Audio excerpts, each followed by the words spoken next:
basic ingredients of data space architectures. And actually the European norm 18235 part 1 will call that participant agent, that connector, to get away of this is a connector just connecting and sending. It's a much larger concept like in simple. So participant agent is the term which will stick in the international standardization. So I welcome Stefan, because he will tell us that I think a lot has been going on in FIWARE recently. I think you gave something an update 1 year ago, but it's like completely changed the connector, and you will tell us, looking forward to what exactly has changed. Thanks very much. Yeah, so hello, I'm Stefan Wiedemann from SEAMWARE. I'm the last one standing between you and the drinks. We'll give an update on the FIWARE technology, FIWARE Data Space Connector. Mostly today about the integration that we have done with the Data Space Protocol. So we heard a lot about the Data Space Protocol today, and there was also a lot of other things happening around in the FIWARE Data Space Connector. But I think one of the most important developments is our integration of the Data Space Protocol also in the FIWARE Data Space Connector, and that's what I will focus on today. In order to understand how we integrated the Data Space Protocol into the Data Space Connector, and also in general the architecture that we designed for the FIWARE Data Space Connector and the FIWARE Data Space components in general, I want to start with our vision on data spaces in FIWARE. I think we all have an idea about data spaces, but it's not necessarily the same for all of us, which is why I want to introduce how we see data spaces, especially what we are focusing on, and because that will explain some of our design decisions. So in our vision of data spaces, it's not just about sharing raw data. So we all know that you can share raw data through a data space, let's say some data streams like Antonio described, or some plain CSV files, whatever, just raw data. But in general, what we also see is that companies or participants also want to share data services. So services that allow to access data, that allow to process data, that allow to visualize data or interpret data. A lot of companies that produce the data and make them available, like for example Libellium, also know how to visualize them, also know how to provide applications to understand the data and process this data. And this is the kind of services that we want to make additionally available through a data space. So essentially, you should also be able to publish or to offer your APIs of the application to a data space, or even a graphical user interface serving end users. That brings me to the second important part for us. We always talk about organizations sharing data. In my opinion, and in general from the FIWARE community, this does not go far enough, because usually it's not an organization itself that acts, it's usually services, users, agents, IoT devices, whatever, that act on behalf of the company. Because it's a data analyst that wants to analyze the data. It's an IoT service that wants to consume data for making informed decisions. It's an AIT agent, not IoT agent, and an AI agent that wants to connect an MCP server to make better decisions or make better, to better work themselves. Because of this, we want to treat natural persons and also devices, software agents, essentially as first-class citizens in a data space. So they should have their own identity. They should be able to independently act inside a data space on behalf of the organization that they are representing or that they are entitled from. That's our main idea of a data space, and that's what also is reflected in our architecture. Now coming to the basic architecture of the FIWARE Data Space Connector, we're using microservice architecture. This architecture should allow a participant of a data space to just integrate the services that they need. There obviously is a more or less common set of services that you have in your data space, so you need, is this working, the laser? Yeah. So you have a set of services for authentication. So we have a very clearly separated authentication from authorization. I will come to that reason later. But we will have an authentication layer here, components that just provide the capabilities to authenticate an actor. Be it a user, be it a connector, be it an AI agent, whatever. Then we have an authorization layer with the very common, let's say, architecture of PEP, PDP, PIP, PIP. We also heard about that today a lot of times.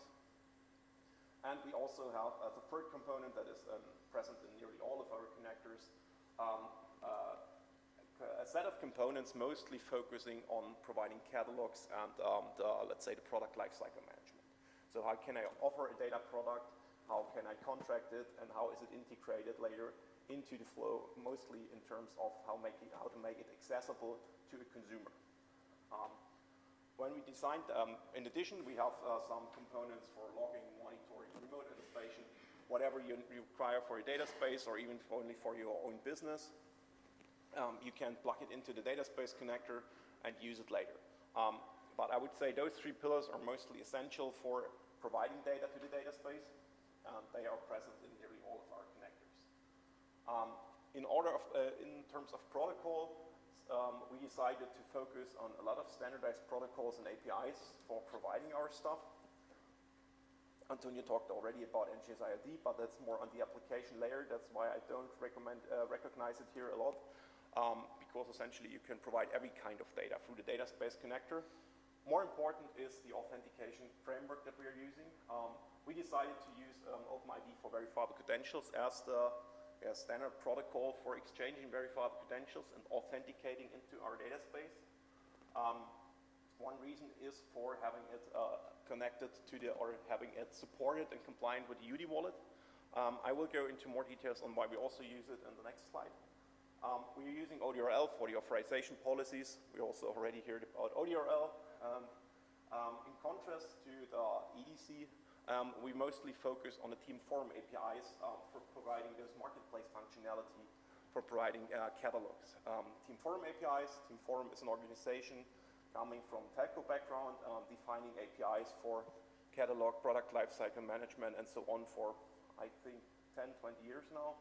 And we already have in FIWARE a long history on using those APIs, so we decided to use it also in the data space connector. Besides that, we are also using some well-established open source components. So our main entry point, policy enforcement point, is an API gateway that we're using. And this API gateway is API6. API6 is a well-maintained open source component, mostly backed by, I think, Red Hat at the moment, or I'm not sure if it's also transferred to IBM, but one of those. So there is a big community behind. Open Policy Agent, I think, thanks to Stefan, I don't have to tell a lot why we are using the Open Policy Agent for making decisions on policies. And one thing that we don't have in here at the moment, we're also using as a standard component in most data space connectors, Keycloak for issuing credentials. Keycloak natively now supports the OpenID for verifiable credentials issuance protocol. Therefore, we're having Keycloak also as the, let's say, recommended standard for issuing credentials in the FIWARE data space connector. It's not necessarily part of the connector, that's why it's not here, but it's required to make a data space work to have something that issues credentials. Now, go on to the topic of why are we using OpenID for verifiable credentials. As I mentioned, we want to use, or we want to make the actor actually a first-class citizen of the data space. That means we don't want to only identify organizations. I mean, it's obviously required that we identify organizations, but we want the ability that the organization can entitle certain other actors, mostly users, but also software agents, IoT agent, and so on, to act inside the data space. The OpenID for verifiable credentials protocols are based on OAuth2 and OpenID for OpenID Connect, therefore mostly for identifying end users. End users are usually actors inside an application, and therefore this model fits well what we want to do in a data space. So we have an end user here, be it an employee or be it a software agent, and this end user will interact with the services or with the other data space connector. Therefore, the organization issues employee credentials, for example, to an employee, or a service party credential to a software agent, together with some access entitlement credentials. So this fits well with the idea of credentials that are defined in Gaia-X and with the model itself, and allows us to entitle an employee to act independently inside the data space, just be entitled by their organization. The organization keeps control whom it allows to interact in a data space. So the organization can buy access, for example, to another participant service, and then entitle their users and services to use the service. So for example, a software agent, you have an AI agent, and this AI agent should be allowed to use the MCP server that your other provider, that your other participant offers.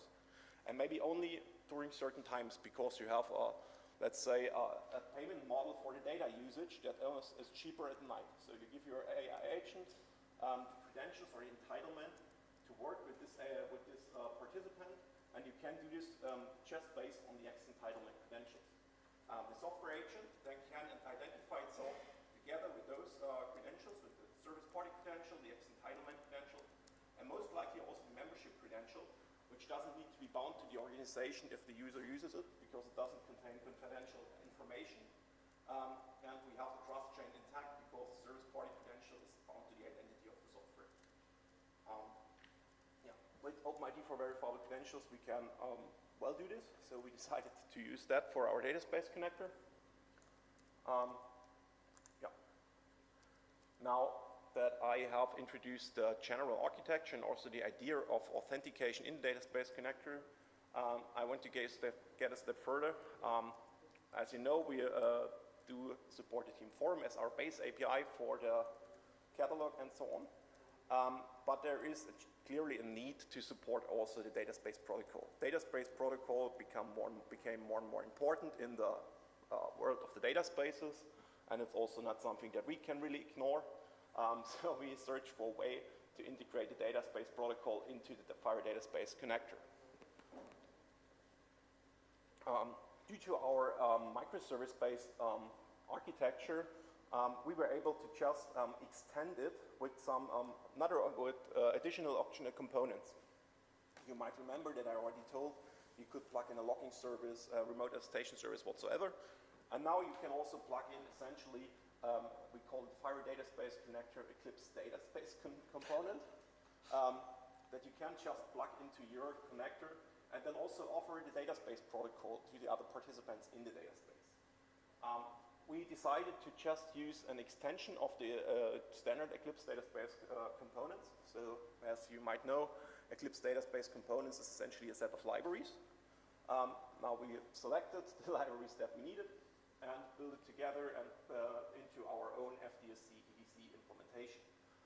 That helps us because now we don't have to maintain a custom DSP implementation, and we can keep the, let's say, future compatibility easier. So obviously we are a community. We need to see how much we can support ourselves, and if there are libraries and if they are maintained, we just reuse them.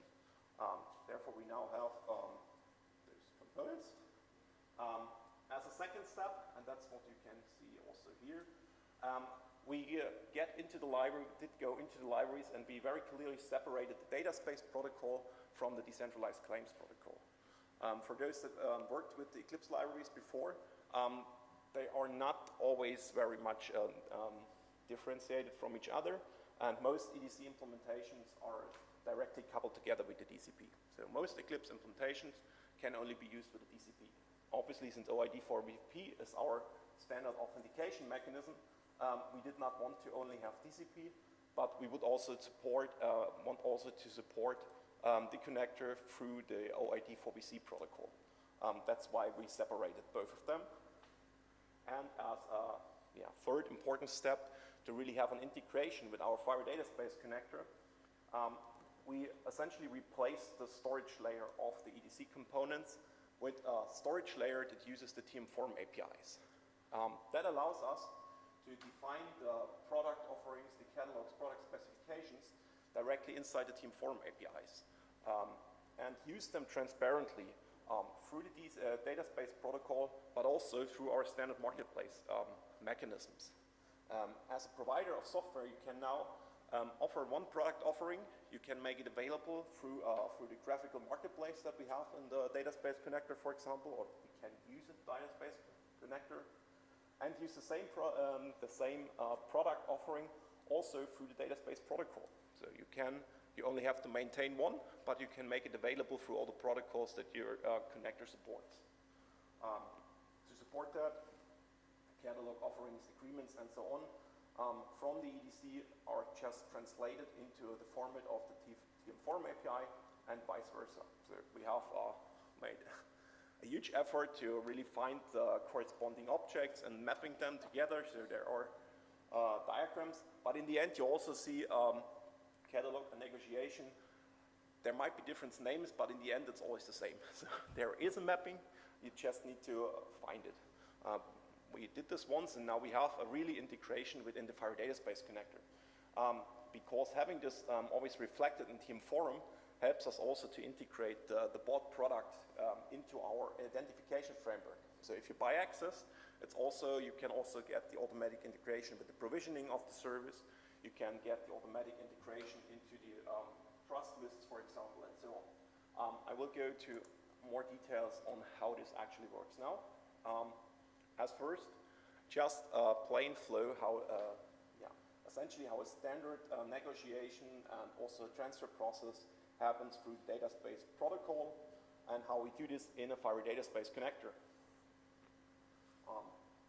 The standard starting point for an interaction in data space protocol usually is the consumer, which has an EDC control plane.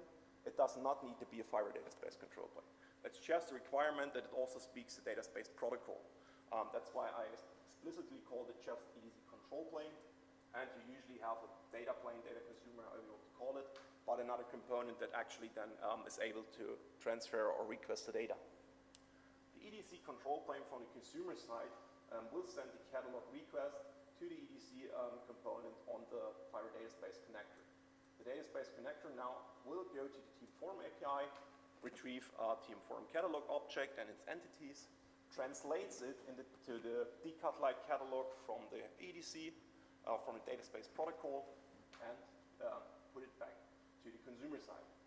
Now obviously with this catalog, somebody at the consumer side has to select, okay, I want to use this data product or this service, and then start the contract negotiation. Contract negotiation also is using the standard data space protocol, where you send back and forth this negotiation methods, and we translate them into so-called quotes. In Team Forum, you do a contract negotiation by exchanging quotes between the provider and the consumer until you reach an agreement. And we essentially do the same here. So once the contract negotiation comes to the provider, it's translated into a quote stored in the Team Forum API. That again helps us. We get traceability through the front ends that already exist for Team Forum API. We get an integration into our internal contract management system. So for example, you can get events when some manual intervention is required, or you can just let it run automatically, which is the most common use case. And then the negotiation at some point is finished and an agreement is reached. This agreement is something that you have in EDC, and actually the object in Team Forum is named exactly the same. It's also an agreement, and this agreement contains the policies that both of you agreed on. Once this is done, we can start the transfer process. Starting off the transfer process is, again, consumer will ask the provider, now I want to actually receive the data that I got access to. And then we will provision the actual data. As you might have seen, we don't have an explicit data plane component in the FIWARE Data Space Connector. The data plane in the FIWARE Data Space Connector is essentially the API gateway, because that's the central entry point to every data service that we are offering. Therefore, our implementation will, when the transfer process is started, provision the transfer at the API gateway. Provisioning the transfer means essentially, in terms of API 6, it creates a route to a backend service. Depending on the type of service, it could also, that's something we have currently in another project, it could even mean that the actual service is now provisioned on hardware, so that the service becomes available. Standard use case is just to create a route to the existing service, but there is more possible through the eventing mechanism. Once it's done, the EDC obviously sends back the transfer started message to the consumer side, sends the endpoint properties that the consumer side or the data plane then can use to access the data. I have left it to the endpoint properties because everything inside the endpoint properties, as you will see in the next slides, is more reliant on the authorization protocol, authentication protocol that we are using here. We have a consumer obviously requests the data through API gateway, gets data to the service, and we're essentially finished. Yeah. Now, obviously, when we want to support the data space protocol, we don't just want that to have FIWARE to FIWARE integration, because then we don't need it. we also want integration with existing Eclipse database connectors. To do so, we need the decentralized claims protocol. That's essentially a practical need. We all know database protocol itself is an API and DCP is another protocol, but since they're always used together, you can only join a database that uses the database protocol with DCP if you also support it. So we decided to also implement it. Therefore, we implemented, let's call it the flavor of the FIWARE database connector EDC that also contains the DCP implementation parts. So the one that is requesting the actual credentials, doesn't verification, and so on. In a normal database or in a full diagram, you would also have an identity hub on this side, but I decided to only put it on the consumer side here because the flow becomes more readable then. But obviously, if you use the DCP, you also need an identity hub. That's a practical need because somebody has to store the credentials and make available the credential services and so on. Therefore, we also have an identity hub that can be plugged into the provider. This is actually something we're not developing ourselves. Our current solution mostly uses StructuresX identity hub, but in general, you can also use any other identity hub solution as long as it's DCP compatible. So how does the flow work here now? Obviously, the control plane will first get an access token, then start I only have the transfer protocol here, but the exchange of credentials always is the same. That's why I focus on this one. So the control plane will get its access token from the identity hub and the ID token and start the transfer with this token at the EDC DCP at the FIWARE side. Obviously, now following the DCP protocol, it has to resolve the ID, get the credentials from the identity hub, and with those credentials, it then needs to evaluate the policies. In the transfer process, you have to, or in any process, you have to evaluate the access policies, and especially in the transfer process, you also have to validate the contract policies. We're doing this not inside the EDC implementation, but we're also using OPA for that. So we will still send the ODRL policies together with the request, or not necessarily only the request, but with the, in EDC it's called the service context or request context. We'll send that to our OPA implementation, or more clearly, we will use the PIP to translate it into Rego and then send it to OPA for being evaluated. So we're using the same policy mechanism that we're using in the FIWARE database connector itself. Translating the OTRL into Rego policies and then letting it being enforced by OPA. This has also, in terms of EDC, the benefits that we can extend the policies or implement new policies at runtime. Many EDC implementations currently require essentially a new release if you want to have a new policy.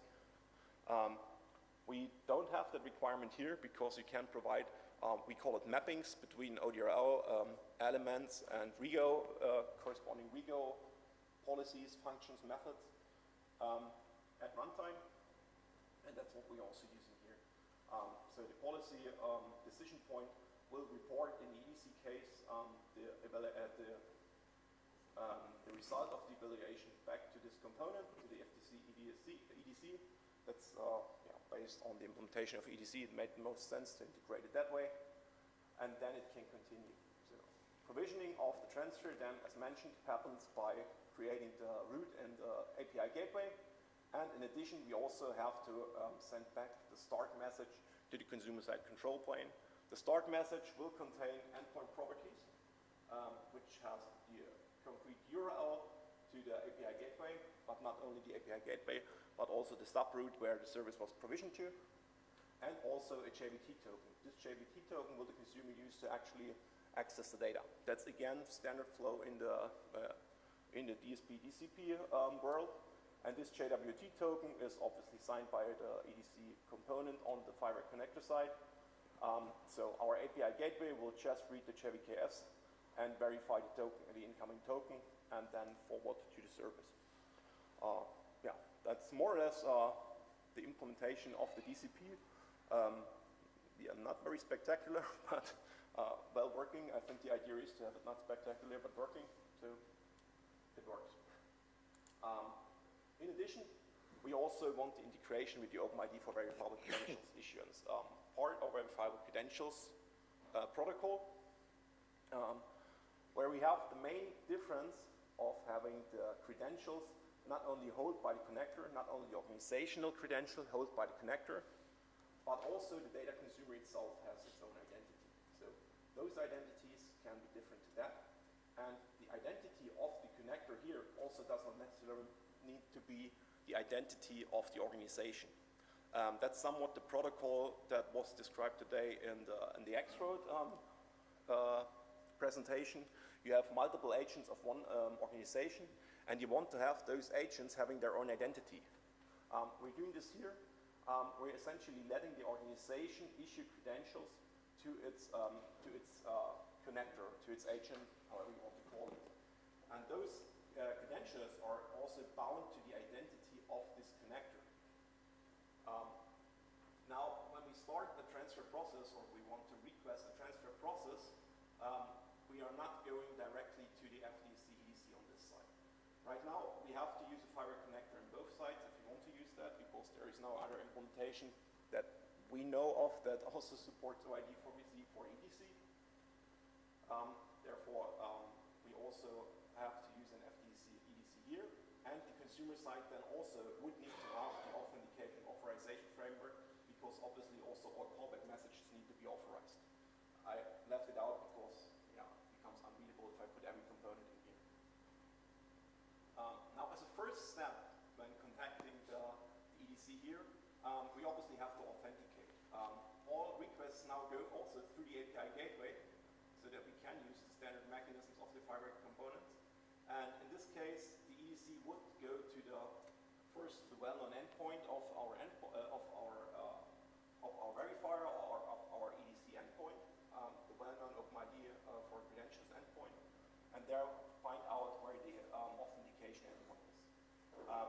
By that, the component will introduce, will start the OID for VP process, go to the verifier, send its verifiable presentations based on the DCQL that it received from the verifier. So we also can ask here for the set of credentials that we actually need for our interaction, same as we have with the DCP. The verifier will verify all those credentials and then send back a JWT token derived from those credentials. So in the FIWARE Database Connector, we do not work on plain credentials after that part anymore. So we only use credentials for the authentication part and then set back a derived JWT token. The benefit of that is that we don't have to do a full verification of all credentials on every request anymore. We can do the verification of credentials in a single point. We have much smaller JWT tokens, and the whole verification of the JWT token in all subsequent requests is much easier. We can also build easier policies, because the translation of the verifier into that is done from the verifiable credentials into a JWT token can already put them in a structure that is easily readable, and that also essentially removes everything that we don't need. It also has a practical relevance, because as you might know, VP token is quite big, and most load balancers won't allow big headers. We just have a smaller JWT token here and can use it as an authorization header towards every subsequent request that we're using here. With this derived token, our EDC or IDC will go to the API gateway. Our API gateway can do the policies, the contracting policy, the access policy, and then decide if we are allowed to go to our EDC endpoint. There we have the standard mechanisms of now setting up our transfer. So it will first provision the route at the API gateway. And one thing that we don't have in the EDC integration, we will also provision the contract policy. So the policy that both sides agreed on in the contract negotiation for accessing data, we will provision it at the PAP, so that our requests later through the PEP can be authorized against the concrete policy that we agreed on in the contract. That means that our concrete running transfer can be used actually by different consumers. We know that it does not need to be this, but we can enforce the policy later based on whom we are requested. Let's say we started a process that should only be allowed for AI agents, and our organization issued credentials to AI agents, to users, IoT devices. Now all of them can try to reach the service, but since we have the policy here that enforces for this single service that this is an AI agent, we can on request reject everything that is not the AI agent and let pass through only the request from the AI agent. Because of this, our EDC implementation will send as part of the start message back only the URL. This is well supported by the protocol, so the endpoint properties as part of the transfer start message is more or less unspecified, so it's an object that can contain URL, it can also contain JWT tokens and so on. We only need the endpoint URL here, and then the consumer can again go to the PEP. Will in this case know, okay, now I have to check first on my well-known endpoint and do the exact same flow that the connector did first. So it will go to the verifier, exchange its credentials for a JWT token, and then use this JWT token at the PEP. The PEP will now go to the PDP, let decide on the contract policy, and only let through this request if it fulfills all the requirements of the contract policy. Yeah, that's essentially it. The benefit is that we also can easily use then the negotiation part of the data space protocol, for example, for negotiation the contract on using, let's say, an end-user focused application. So if we, for example, Libellium with its applications to analyze air quality data.